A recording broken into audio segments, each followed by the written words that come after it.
voudrais tous vous saluer ce matin, j'ai pas eu le temps de le faire, désolé. En tout cas, soyez les bienvenus.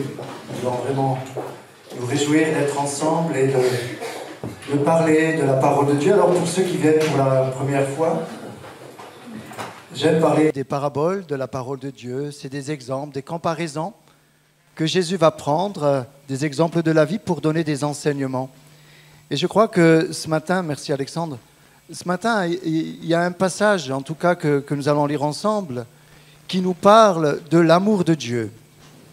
Alors peut-être on a une certaine conception de Dieu, de ce qu'il est, de ce qu'il fait, et bien souvent, je me rends compte que beaucoup ont des raisonnements qui sont erronés, faussés à cause de la religion.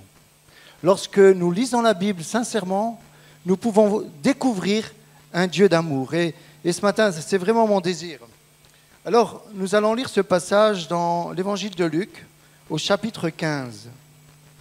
Alors, je vais lire un chapitre complet, tout simplement pour rester dans le contexte. Ce chapitre nous parle de 3 paraboles qui forment un ensemble.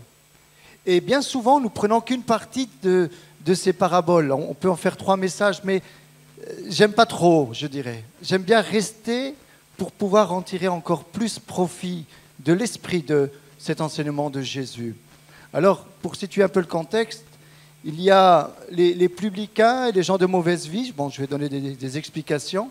Des personnes qui ont vécu des choses difficiles et qui s'approchent de Jésus parce qu'ils savent que Jésus est bon, il les accepte, il les pardonne, il veut leur faire du bien, il veut également les guérir. Et de l'autre côté, il y a les pharisiens, les religieux, les scribes, ceux qui sont là et également qui s'opposent parce qu'ils se disent « mais c'est pas normal que Jésus aide ces gens-là de mauvaise vie.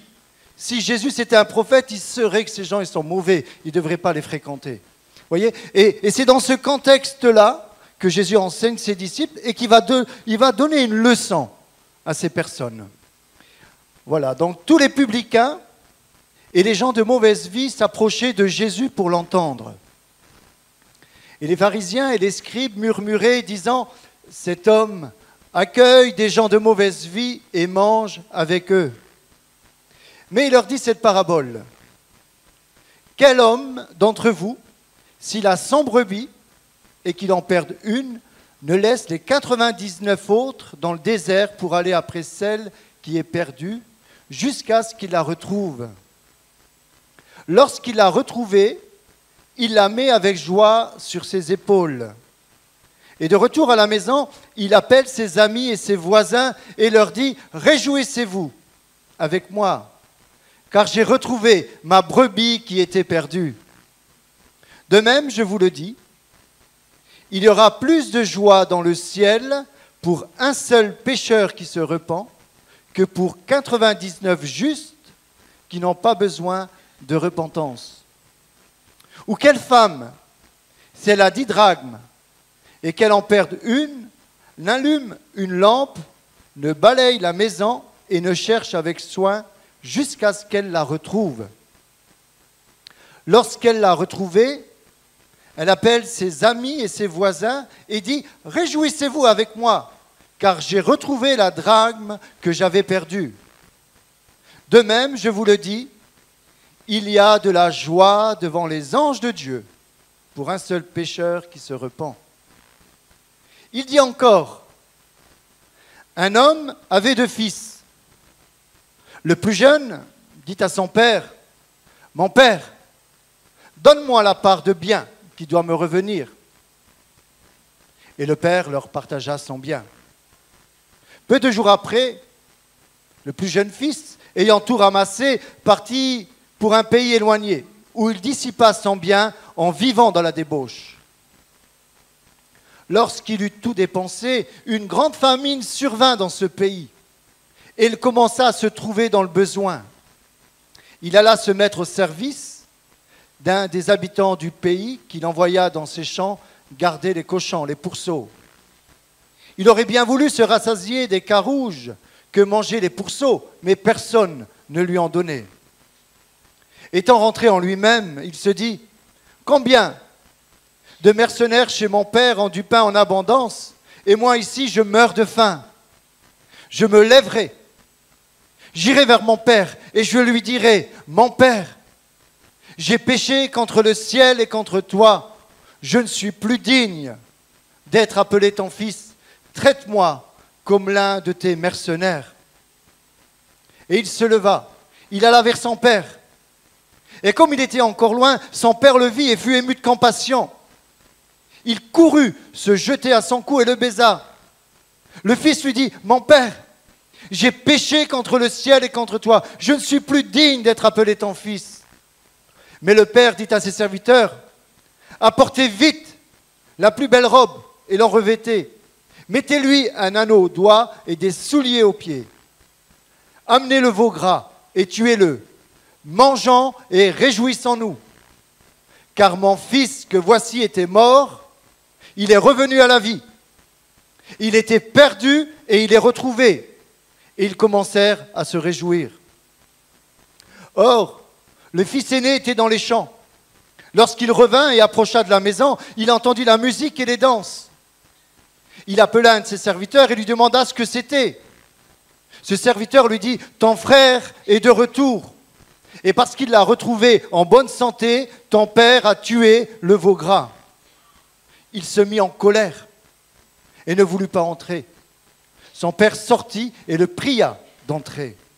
Mais il répondit à son père, voici, il y a tant d'années que je te sers, sans avoir jamais transgressé tes ordres, et jamais tu ne m'as donné un chevreau pour que je me réjouisse avec mes amis.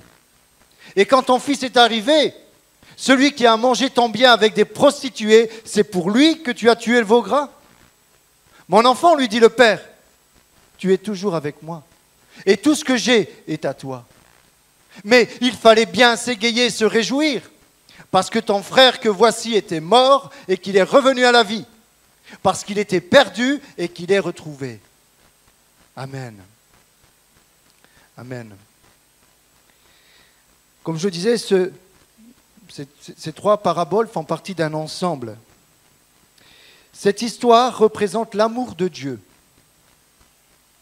pour chaque être humain, désirant revenir à lui sincèrement, quelles que soient ses erreurs ou son passé. Dieu est amour et il accepte que chaque personne à lui revienne à lui et il va les accueillir comme ils sont. Alors, je vais essayer de replacer le contexte et de rentrer dans ces passages qui sont vraiment intéressants. Jésus va, comme je le disais, il va parler à ses détracteurs pour leur dire que, essayez de comprendre, et c'est par les paraboles qu'il va essayer de leur ouvrir leur intelligence, leur esprit pour qu'ils comprennent que ce qui est perdu, lorsqu'il est retrouvé, c'est la joie. Ça, c'est l'enseignement clé de ce passage. Ce qui est perdu lorsqu'il est retrouvé, c'est la joie. C'est comme s'il y a une mort qui va être évitée. Et comme la mort a été évitée, la personne a été sauvée, il faut se réjouir. Parce que si elle était morte, on serait en train de pleurer. Il y en a qui pleurent quand il y en a qui meurent. Mais c'est vrai que c'est douloureux. Alors, Jésus va donner cet enseignement. Il va commencer en donnant cette leçon. On va dire, voilà, il y a un homme qui a 100 brebis. Nous, aujourd'hui, quand on lit ces passages, on n'est pas du tout dans la même culture et dans la même connaissance des choses. Parce qu'à l'époque, les bergers, ils donnaient leur vie pour les brebis. Ils se donnaient à fond. Ils allaient tout faire pour les sauver. Aujourd'hui, quand on voit qu'il y a un danger, bon, bref. En tout cas, il va dire, voilà, il y a 100 brebis. Il y en a une qui va s'égarer, qui va sortir du troupeau. Et on ne sait pas par quelle raison, elle va aller dans un désert. Et elle va s'égarer. Et le berger, cet homme, il se rend compte que si on ne va pas l'aider, si on ne va pas la sortir, si on ne va pas aller la chercher, elle sera perdue. Elle va se faire dévorer. Alors, il va dire, voilà, qui de vous, comment vous réagirez, vous, si par exemple, vous aurez une brebis à laquelle vous tenez, qui est cette pauvre brebis qui est égarée, vous allez tout faire pour aller la chercher. Et donc, il va dire, ce bon berger, il laisse les 99 pour aller chercher celle qui est égarée. Et lorsqu'il va la trouver, il va la voir, cette pauvre brebis. Il ne va pas lui faire des reproches. Il ne va pas lui dire, mais pourquoi tu es parti du troupeau? Pourquoi? Tu étais quand même en sécurité, regarde tous les efforts que j'ai dû faire. J'ai dû aller dans le désert, tu ne sais pas tout ce que ça m'a coûté. Non, ça c'est pas Jésus. C'est pas ça. Jésus c'est le bon berger. C'est celui qui dit, ok, tu t'es trompé, je ne vais pas te donner un coup supplémentaire, tu as assez dégusté, non? Tu es assez fatigué, moi je te comprends. Allez, viens, je vais te mettre sur mes épaules et on va rentrer à la maison. Pas pour faire un Michoui. Ben non, sinon c'est trop facile. Non, non, après, c'est pas le même sens. Hein. Et il va dire, il y a plus de joie pour un seul pécheur qui se repent que pour 99 justes. Ces 99 justes qui n'ont pas besoin de repentance, vous savez qui c'est? C'est ces pharisiens et ces religieux. C'est ça la leçon. Ces personnes qui se disent que moi je suis parfait, tout ce que j'ai fait c'est bien, moi je n'ai pas fait de meurtre, moi j'ai rien fait de mal, j'ai même pas fait du mal à une mouche, tant mieux pour les mouches, et les moustiques alors? Moi quand un moustique il me pique, je ne le laisse pas tranquille. Hein. Tu peux dire que tu n'as pas fait du mal à une mouche, ça ne va rien changer. Même si tu as une conduite qui est juste, et c'est bien, c'est honorable, mais devant Dieu, un seul péché te coupe, comme ça a été dit ce matin, ça a été dit tout à l'heure par Alexandre. C'est le péché qui nous sépare de Dieu. Il y a une séparation. Et lorsqu'on accepte Jésus, à ce moment-là, ce trou est comblé par Jésus. Je reviendrai tout à l'heure là-dessus. Et donc, il donne cet enseignement en disant que le bon berger prend cette brebis, il la ramène et il ne va pas l'accabler. Et il va appeler ses amis, ses voisins pour faire la fête en disant « Réjouissez-vous, je l'ai trouvée, elle ne se fera pas dévorer, elle a été fatiguée, elle est marquée, mais je vais l'aider. » Peut-être ce matin, tu es cette brebis qui s'est égarée et j'aimerais te dire ce matin, Jésus ne t'accable pas, il te prend sur ses épaules et veut te ramener à la bergerie. Ça, c'est la première parabole d'un ensemble. La deuxième, très intéressante, il va parler de la drachme. Est-ce que vous savez ce que c'est une drachme? Il va dire, il y a une femme, une fiancée, qui a une parure de 10 drachmes. Malheureusement, elle a perdu une drachme. Une pièce, c'est une pièce. Et en réalité, c'est dramatique. C'est dramatique. Mais c'est réellement dramatique. Vous savez pourquoi? Franchement, elle perd une pièce. On se dit, mais pourquoi c'est si compliqué que ça dans cette histoire? Non, c'est vraiment compliqué. Parce que dans l'histoire, dans cette culture-là, il fallait que les fiancés aient cette parure de 10 pièces. Et lorsqu'il y avait les 10 pièces, elles pouvaient aller se marier. Et comme il en manquait une, elle ne pouvait pas se marier. Et donc elle perd cette pièce et elle va chercher partout avec soin dans la maison pour voir, mais elle est où cette pièce? Je ne vais pas pouvoir me marier. Mon fiancé, qu'est-ce qu'il va me dire? Qu'est-ce qu'il va me faire? Mais elle est où cette pièce? Elle va demander de l'aide. Et elle va prendre de la lumière qui est le Saint-Esprit, pour voir où elle est cette pièce. Et une fois qu'elle a trouvé, elle se réjouit, elle va appeler ses amis, ses voisins, et dire « Réjouissez-vous avec moi, j'ai retrouvé ma pièce ». Ce matin ou hier, j'ai compris une chose sur ce passage. Quand il est parlé du bon berger, ce berger qui a perdu sa 100e brebis qui s'est égarée, il est question d'un homme qui perd une brebis. Là, il est question d'une femme qui perd une drachme. Cette femme, vous savez qui c'est? C'est l'Église de Jésus-Christ. Et la joie, c'est parce que ce qui est perdu doit être trouvé. Pourquoi? Parce que bientôt, il y aura le mariage avec notre époux. Parce que dans la Bible, Jésus est comparé à un époux, et l'Église, c'est-à-dire chacun d'entre nous, est comparé à une épouse. Et comme il y en a qui sont encore perdus, c'est la tristesse. Donc il faut la chercher jusqu'à ce qu'elle soit retrouvée. Et une fois qu'elle est retrouvée, on peut aller ensemble célébrer notre Dieu pour le mariage.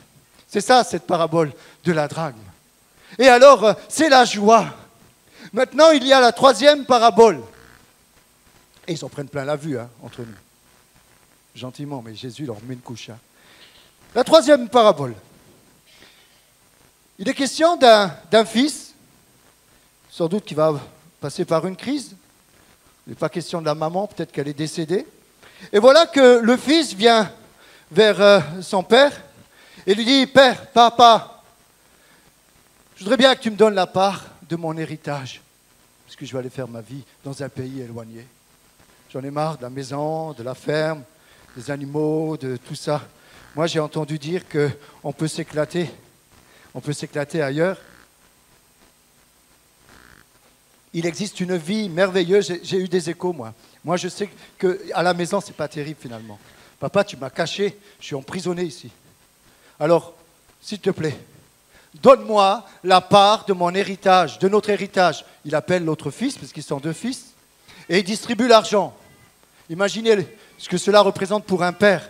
C'est un couteau dans l'âme. Ça veut dire, en fait, père, c'est comme si tu étais mort. Donne-moi l'héritage avant que tu meurs. Pour moi, c'est comme si tu étais mort. Imaginez-vous le cœur du père. Mais dans cette histoire, retenez une chose, ce père nous parle de Dieu le Père. Ce fils prend l'argent et il part très vite. Il part pour un pays éloigné. C'est la guerre dans la maison. C'est la guerre avec l'autre fils. Le père est triste, mais il se dit, peut-être il va passer par des expériences où il va toucher le fond, il va comprendre et il va revenir. Et voilà que l'autre fils aîné, il dit, mais pour qui il se prend, mon frère? Moi, je sers sérieusement mon père, j'ai jamais fait de faux pas. Et pourquoi lui donne l'argent comme ça? Alors le père, il est équitable. Il va prendre tout l'argent, il va donner la moitié à l'un et la moitié à l'autre. Alors, ce fils, il prend tout et il part pour un pays éloigné. Et là, il commence à avoir plein d'amis. Vous savez, je n'ai pas besoin de vous le dire, hein. Quand on a beaucoup d'argent, on a beaucoup d'amis. Alors venez, je paye une tournée. Champagne. Et là, tout d'un coup, ils sont tous copains. Il vient, il commence à claquer l'argent. Hop, prostituée, allez, combien? Mais c'est ça, une question de prostituée. Et il va commencer à claquer. Il voit une belle Mercedes. Il dit, celle-là, je vais me l'acheter. Non, il n'y avait pas de Mercedes à l'époque. Il voit un âne GTI. Vous savez, les beaux ânes, là, les ailes bombées. Il dit, celui-là, je vais me l'acheter. Il s'achète un âne GTI. Il dit, avec ça, je vais frimer. Je vais montrer aux femmes que moi, j'ai une belle caisse. Il commence à claquer, il dépense tout. Et à un moment, il se dit, purée, j'avais plus d'argent. La poche, elle était comme ça. Et tout doucement, hop. Il se dit, mais à un moment, il se fait comme ça. Mais il n'y a plus rien. Et tu peux me repayer un coup, toi, là, que je t'avais payé, là? Tu sais, quand tu m'avais demandé des sous, là, je t'avais prêté. Moi, je ne te connais pas, là. Oh, je ne te connais pas. Tu te rappelles pas? Tu avais un coup dans l'aile et tu m'avais payé un coup. Moi, j'en ai profité. Et voilà qui commence à se dire, ça craint. Ça craint. J'ai fait une erreur. Et il y a un verset clé dans ce passage qui nous est dit, étant rentré en lui-même. Ça veut dire qu'il reprend ses esprits. Ça veut dire qu'à ce moment-là, il se dit, mais franchement, je suis à côté de la plaque. Hein. Franchement, je suis à côté, là. J'ai fait nimp. Comme ça, ils disent les jeunes. Hein. Vous savez ce que ça veut dire, j'ai fait nimp? J'ai fait nimp. Je me suis planté. J'ai tout claqué. Maintenant, je suis fauché. J'ai plus d'amis. Je ne sais plus quoi faire. Mais il dit, mais purée, mais finalement, mon père, il n'était pas si... Hein, il était quand même sympa. Comme quand je suis parti, il ne m'en a pas mis une. Il y aurait certains pères ou certaines mères qui auraient dit, tu veux l'héritage? Je vais te le donner, mais avec une bonne. Hein. Non, ça c'est le père. Le père, si tu veux t'égarer, du moins, il ne veut pas que tu t'égares, hein, mais si tu t'égares, le père, il ne va pas t'accabler. Il dit, tu veux faire tes expériences, mon petit? Dommage pour toi, parce que je sais que ça ne va être pas évident après. Mais ce fils, non. Et là, il commence à toucher le fond. Il se dit, mais purée, les mercenaires chez mon père, c'est-à-dire les intérims, ceux qui sont payés pour un travail, ils ne travaillent pas avec cœur, les mercenaires. Hein. Ils travaillent parce qu'ils ont un argent à la fin du mois. Mais mon père, il les traite tellement bien qu'il leur donne des bons steaks, des bonnes côtes de veau, des bonnes viandes assaisonnées, avec des bonnes frites, des bonnes patates sautées. il mange bien. Et moi, maintenant, ici, là, vous savez ce qu'il était en train de faire? Il a été à Pôle emploi, il a regardé les annonces pour voir ce qu'il y avait comme boulot. Le seul boulot qu'il a trouvé, c'était de garder les cochons. Il payait, pas terrible, mais c'était le seul salaire. Mais le problème, c'est que comme il était juif, les juifs ne pouvaient pas, à cause de la loi, toucher ces animaux qui étaient considérés à l'époque comme des animaux impurs. Et voilà qu'il est réduit à ça, comme il n'a plus rien, il se dit à un moment, il faut bosser. D'ailleurs, si tu veux t'en sortir, il faut bosser. Si tu ne bosses pas, tu ne pourras pas t'en sortir. Et voilà qu'il commence à garder les cochons. Et là, il commence à avoir faim. Vous savez, quand on a faim, ça commence à faire du bruit. Hein, chérie, quand des fois tu as mal au ventre, ça veut dire il est l'heure de manger. Non, ça c'est plutôt Alexandre ou Timothée. On sent leur ventre là, on est à côté d'eux, et le ventre il parle. Boum, c'est un ventrologue. Et là, le fils, il dit, je meurs de faim. Quand lui, il dit, je meurs de faim, c'est pas comme nos gosses. Hein. Nos gosses, ils ont un petit creux, je meurs de faim. Non mais, je vous en mettrai, moi. Lui, quand il dit, je meurs de faim, il a vraiment faim, il est en train de mourir. C'est pas écrit comme ça. Et il se dit, bon, comme je meurs de faim, je vais manger ces carouges. Ces carouges, c'était des racines. Il voulait manger ce que mangeaient les cochons, ces racines. Et il ne pouvait même pas les manger. On ne lui donnait pas, ne te touche pas à ça, toi. Hein. Ça, c'est pour les cochons, ce n'est pas pour toi. Il était réduit à rien. Et là, il se dit, bon, moi, franchement, là, j'ai touché le fond. Je vais retourner à la maison de mon père. Et là, il se dit, ok, bon. Il va se faire un scénario. Il va se dire, bon, vous savez, quand on doit se réconcilier avec quelqu'un, ce n'est pas évident. On fait le film souvent dans la tête. Bon, comment je vais faire? Bon, j'arriverai près de mon père et je lui dirai, Père, j'ai péché contre le ciel et contre toi. Je ne suis plus digne d'être appelé ton fils. Traite-moi comme l'un de tes mercenaires. Vous voyez, il va se dire ça. Donc j'arrive, ok. Bon, il ne sera peut-être pas là, ou peut-être il sera là, il m'attendra, je ne sais pas.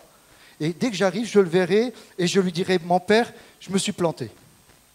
D'abord, il va dire, j'ai péché contre Dieu, contre le ciel, j'ai péché contre Dieu et contre toi. Ça veut dire, je n'ai pas fait ce qu'il fallait, j'ai fait nimp.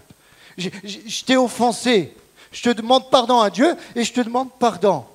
Maintenant que j'ai compris, je ne suis même plus digne d'être appelé ton fils. Traite-moi, tu sais, moi j'ai gardé les cochons, je sais ce que c'est maintenant. Traite-moi comme l'un de tes mercenaires. Parce que moi, quand je gardais les cochons, je me suis souvenu des mercenaires, de nos employés. Eux, ils étaient mieux traités que moi. Hein. Et là, il rentre en lui-même. Ok. Et là, il arrive. Il voit, fatigué, donc il laisse son compte. Je ne sais pas s'il lui avait tout payé, mais il se dit, bon, j'en ai marre. Il arrive avec ses vêtements. Il n'avait pas un beau costard comme celui que mes enfants, de mon fils m'ont offert avec Tanina. Il se sentait mauvais. Et là, imaginez l'odeur. Allez, entre nous.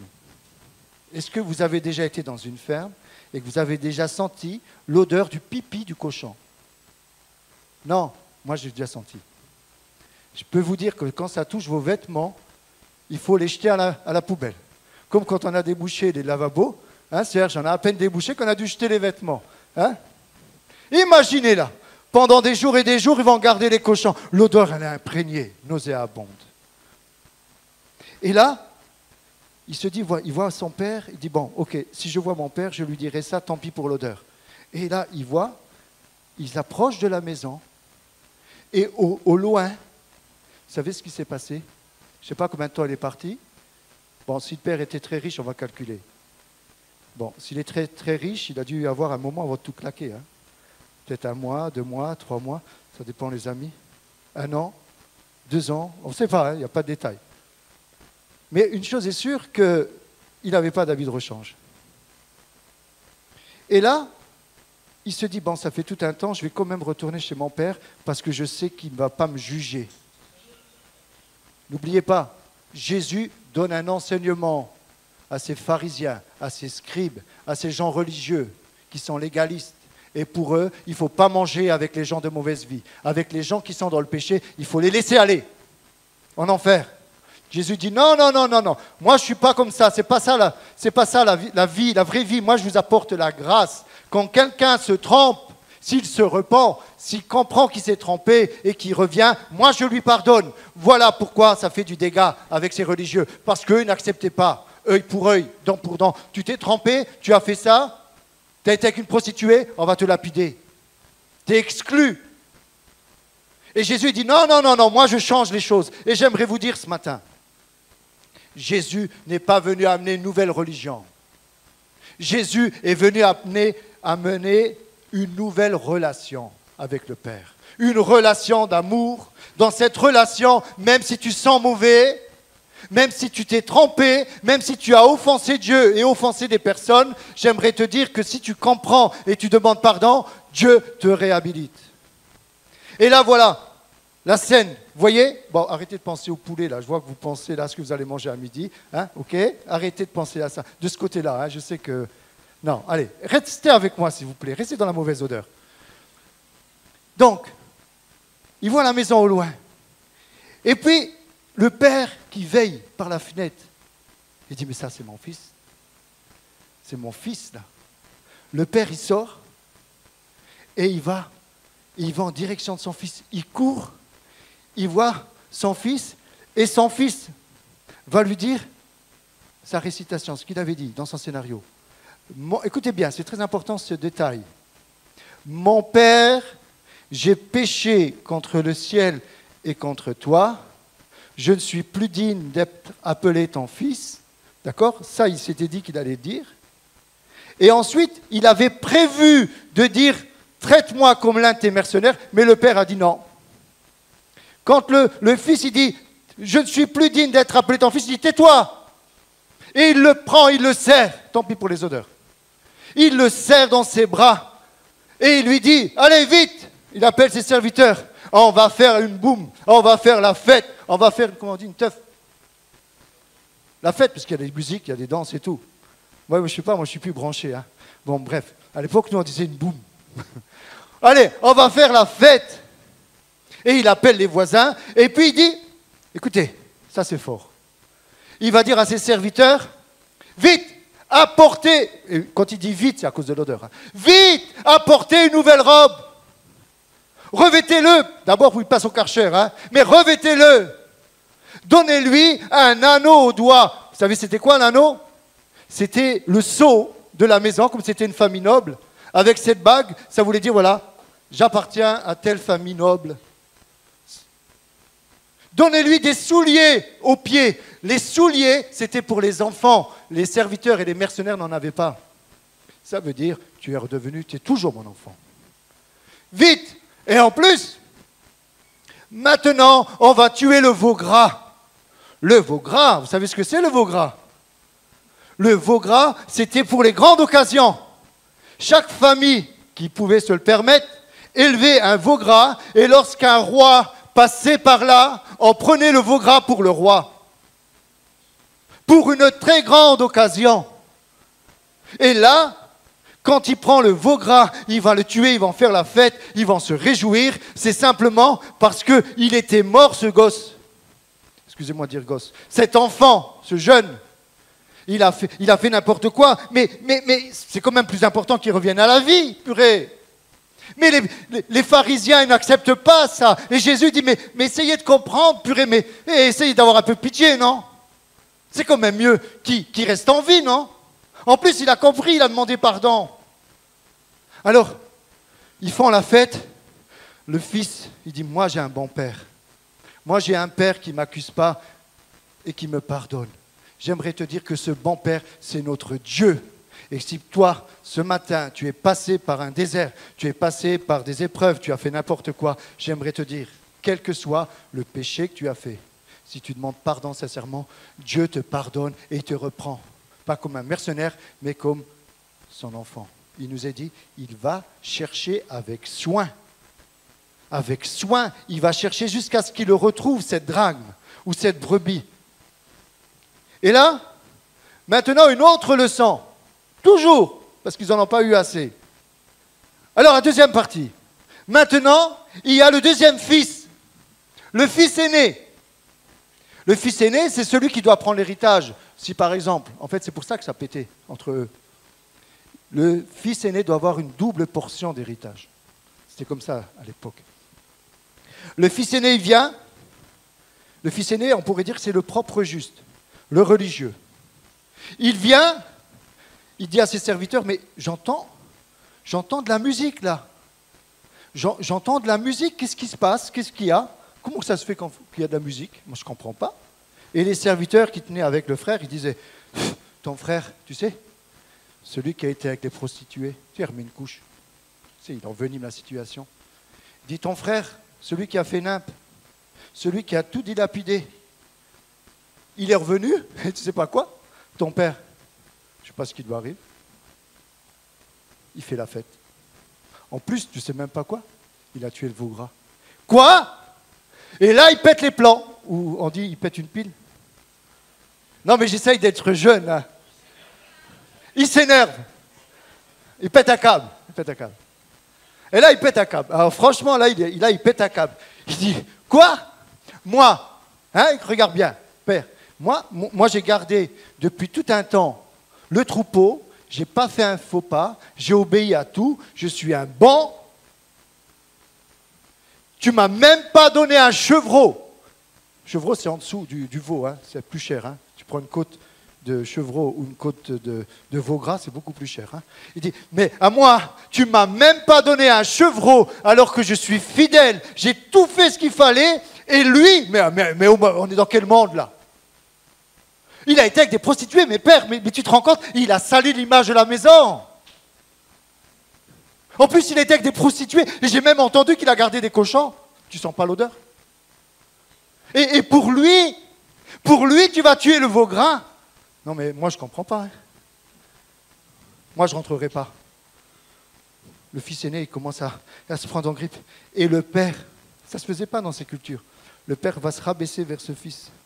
Il va lui dire, mais mon fils, écoute bien, mais il faut se réjouir. Tu ne comprends pas que ton frère, même qu'il a fait nimp, tu préfères qu'il soit mort? Moi, je suis en tant que père, je ne peux pas. En tant que mère, même si un enfant, il se trompe, il faut lui laisser une chance. Non, je ne peux pas. Non, mais écoute mon fils. On s'est mis d'accord pour l'héritage, parce qu'il y a une question de fric. Hein. Faut pas croire. Hein. Parce qu'il se dit, maintenant, il va revenir et il n'a plus d'argent, moi, je vais rien lui donner de moi. Hein. Il dit, non, écoute mon fils, tout ce que j'ai est à toi. Il n'y a pas de problème d'argent. Il ne faut pas mélanger, c'est un problème de cœur. Ce n'est pas un problème d'héritage. Il faut se réjouir parce que ton frère, il revient à la vie. C'est quand même plus important. Parce que lorsqu'il y a quelqu'un qui est retrouvé et qui revient, il faut se réjouir. Et là, il est question que dans le ciel, c'est la joie pour un pécheur qui se repent. C'est la joie lorsque quelque chose de perdu est retrouvé. Et le fils aîné est contrarié. Alors le père, il se rabaisse.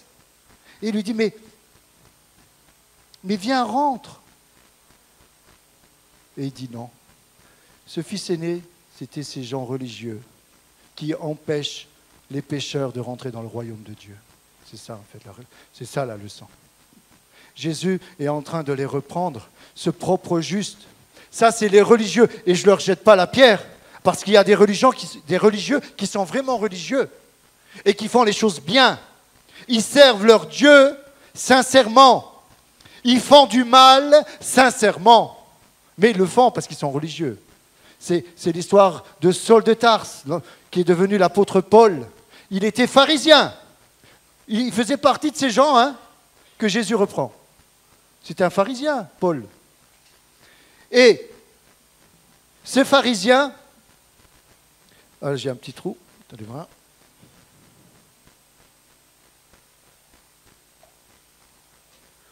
Donc Jésus, comme je disais, il donne cet enseignement à ces pharisiens.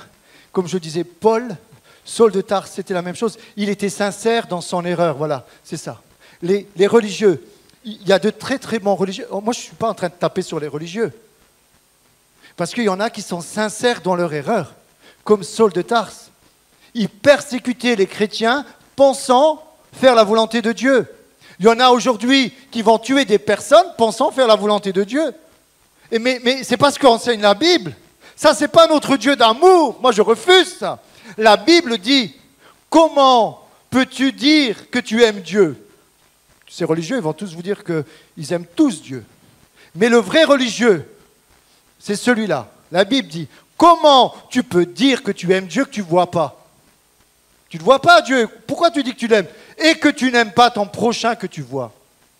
Si tu n'es pas capable d'aimer celui que tu vois, ne va pas dire que tu aimes Dieu. Ça, c'est la vraie religion. Quelle que soit la couleur de la peau, quelles que soient les origines, quelle que soit la culture, nous sommes un. Jésus est venu casser tout ça. Il est en train de dire, Jésus, il n'y a plus ni juif ni grec. Il n'y a plus ni femme ni homme. Nous sommes un en Jésus-Christ. Jésus est venu nous dire qu'il nous aime et que pour lui, nous sommes comme une épouse, une église. C'est ça l'épouse. Alors, moralité de cette histoire, c'est que ce qui est perdu doit être retrouvé. Et lorsque c'est retrouvé, c'est la joie. J'aimerais te dire ce matin, peut-être, tu n'as pas été jusqu'où a été le fils prodigue. Peut-être tu n'as pas tout dilapidé tes biens. Peut-être tu n'as pas dû dépenser. Mais tu as dépensé beaucoup de ta santé, de ton énergie. Peut-être tu te retrouves dans une situation où ça sent mauvais. Peut-être une situation financière où tu n'as plus rien. Comme ce fils prodigue. Il n'avait plus rien. Il n'avait plus rien. Ce n'est pas juste de dire qu'il n'avait plus rien. Parce qu'il avait un nouveau départ avec l'amour de son père. Il avait une opportunité. Cette opportunité, il l'a saisie. Lorsqu'il est revenu chez son père lui a dit « Je te réhabilite. Maintenant, tu vas rebosser. Tu vas te refaire une santé. » Ok? J'aimerais te dire ce matin, quelle que soit ta situation, nous avons un Dieu d'amour qui ne condamne pas, qui n'agresse pas. Mais il est question de reconnaître nos erreurs. Parce que si tu ne reconnais pas tes erreurs, tu es comme ces pharisiens, tu es un propre juste, comme ce fils aîné. Retenez cela. Il arrive un moment dans ta vie, il faut faire le point. Étant rentré en lui-même. Prends une bière, va t'asseoir tranquille, ou autre chose, hein. Tu te mets tranquille et tu réfléchis. Et tu réfléchis. Tu dis, est-ce que j'ai fait tout juste? Est-ce que je n'ai pas fait d'erreur dans ma vie? Étant rentré en lui-même, analyse ta vie. Est-ce que tu te crois juste? Est-ce que tu crois que c'est toujours l'autre qui a tort et toi tu n'as jamais tort? Si tu crois ça, tu as déjà tort. Étant rentré en lui-même. On a besoin aujourd'hui. La société fait tout pour qu'on n'ait plus de temps libre. On est toujours occupé. La musique partout. On rentre dans la voiture, c'est la musique. On rentre dans une surface, c'est la musique. On n'est jamais tranquille, notre tête. C'est comme si on n'arrive plus. Et on nous infantilise avec des... Bon, bref, je ne rentre pas dans les détails. Mais il arrive un moment où il faut que tu coupes ton téléphone, ton ordinateur, ta télé et tout ce qui va avec. Tu t'assois tranquille et tu réfléchis. Pas avec de la musique, tu réfléchis. Est-ce que je me suis trompé dans ma vie? C'est là que tout commence. Et quand tu commences à oser à Dieu, hein, ça s'adresse à Dieu, on lui dit, ok, je rentre en moi-même. Là, j'ai fait mauvais. Là, je n'ai pas pardonné. Là, j'ai offensé quelqu'un. Là, non, ce que j'ai fait là, j'ai volé, ce n'est pas juste. Là, non, je t'ai tourné le dos, Dieu. Je me suis moqué de toi. Je n'ai rien voulu savoir. En fait, je ne te connais pas. Étant rentré en lui-même. Ce matin, est-ce que tu veux rentrer en toi-même? Quand tu seras chez toi, prends un temps comme ça, essaye. Et j'aimerais te dire, et je le dis avec force, parce que c'est ce que j'ai vécu, ça fait 36 ans. Lorsqu'on est sincère, cœur à cœur avec Dieu, j'aimerais te dire que Dieu t'entend. Dieu te voit dans le secret de ton cœur. Mais bouge-toi. Pas habitué d'entendre ça. Bouge-toi. Tu veux que la bénédiction, elle tombe? Ben, va la chercher. Étant rentré en lui-même. Est-ce que tu veux te repentir? Te dire, voilà, j'ai des mauvais raisonnements. Là, moi, je pensais comme ça, mais en fait, la Bible elle me dit que je ne pense pas bien. Avant, je marchais comme ça. Là, c'était le péché. Maintenant, je tourne le dos au péché. Et c'est le péché qui me court derrière. Mais moi, je vais dans ce sens-là. Est-ce que tu veux changer de vie ce matin? Est-ce que tu veux vivre avec Jésus comme berger? Il y a ce chant qui disait, tu peux tout recommencer, repartir à zéro avec Jésus pour berger. Tu peux tout recommencer. C'est vrai, je ne suis pas dans la politique, je veux rien contre les politiques, hein. Mais j'aimerais te dire une chose. Ce n'est pas une promesse dans le vide. J'ai rien à vendre, hein. Mais d'accord. J'aimerais te dire, c'est la Bible. Et moi, j'ai découvert un Dieu d'amour dans cette Bible-là. Et ce Dieu d'amour, je peux vous dire qu'il va vous aider là où vous serez, dans vos difficultés, à vous relever. Mais il y a un élément déclencheur, c'est la repentance. L'élément déclencheur, c'est étant rentré en lui-même. On ne veut pas aujourd'hui accepter quand c'est trompé. C'est toujours la faute de l'autre. Quand tu commences à comprendre que la faute, elle est chez toi, à ce moment-là, j'aimerais te dire, tu déclenches quelque chose dans le ciel. C'est une réalité. C'est ce propre juste. Moi, je t'ai servi pendant tout ce temps, le fils aîné. J'ai rien fait de faux. J'étais fidèle dans tout. J'ai gardé le troupeau pendant que le fils, il n'était pas là. Moi, j'ai même bossé plus. J'ai fait des heures sup. Tu ne me les as même pas payées, mais j'ai rien dit. J'ai bossé encore plus. Moi, je suis le juste devant Dieu. Ta justice est comme un vêtement souillé. Alors ce matin, j'aimerais te dire, il y a un seul élément déclencheur, le reste c'est du pipeau, la repentance. On n'ose plus parler comme ça. Mais j'aimerais te dire, c'est quand tu rentres en toi-même, ça c'est une vraie thérapie. Quand tu rentres en toi-même, ça déclenche quelque chose au cœur de Dieu. Le cœur de Dieu n'est pas insensible à la repentance. Quand tu te repens, quand tu reconnais tes erreurs, à ce moment-là, j'aimerais te dire que le Père te serre dans ses bras. Et il ne te laisse même pas terminer. Même pas ta confession de tous tes péchés. Le Père, il t'arrête, il te dit stop. Arrête avec tes péchés là. Je t'ai pardonné. Tout en même temps. Allez. On fait un package. Et il ne parle plus de tes péchés, hein, ok? Étant rentré en lui-même. J'inviterai des musiciens s'approcher. Étant rentré en lui-même. Alors ces paraboles nous parlent de l'amour de Dieu. L'amour de celui qui ne te condamne pas. Celui qui peut t'aider dans ta situation. Celui qui t'aime sans condition. C'est l'amour inconditionnel de Dieu envers ses deux fils. Même si l'autre s'est trompé, ça reste le même amour du Père pour les deux. Ce n'est pas parce qu'il a péché que son Père l'aime moins. Ça, c'est la religion qui le dit. Mais la Bible et Jésus donnent cette leçon en disant, tu t'es peut-être trompé, mais si tu te repens, je te pardonne. Allez, viens ensemble. Viens sur mes épaules. Peut-être ce matin, tu es fatigué. Tu es fatigué. Il y a des situations qui nous fatiguent. Il y a des situations dans nos vies où on se dit, moi je me suis perdu, je suis dans un désert, j'en ai marre, j'ai soif, je suis fatigué, je suis perdu. Si on ne vient pas me chercher, c'est la mort. C'était le cas de cette brebis.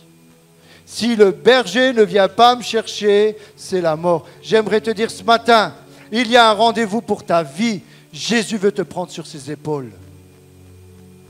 Est-ce que tu entends sa voix?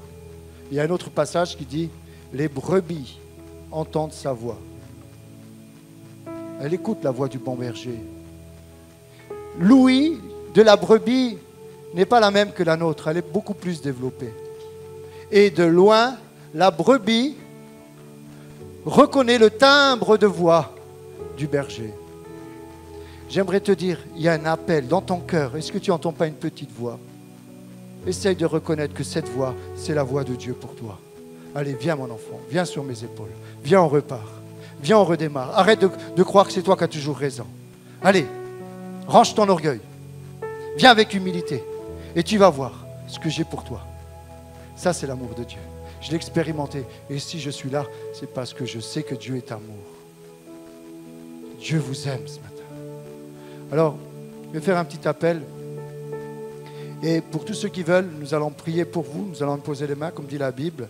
Parce que nous croyons que Dieu bénit ses enfants au travers de l'imposition des mains. Mais avant, je voudrais faire un appel. Je vous inviterai à fermer vos yeux, à courber les têtes.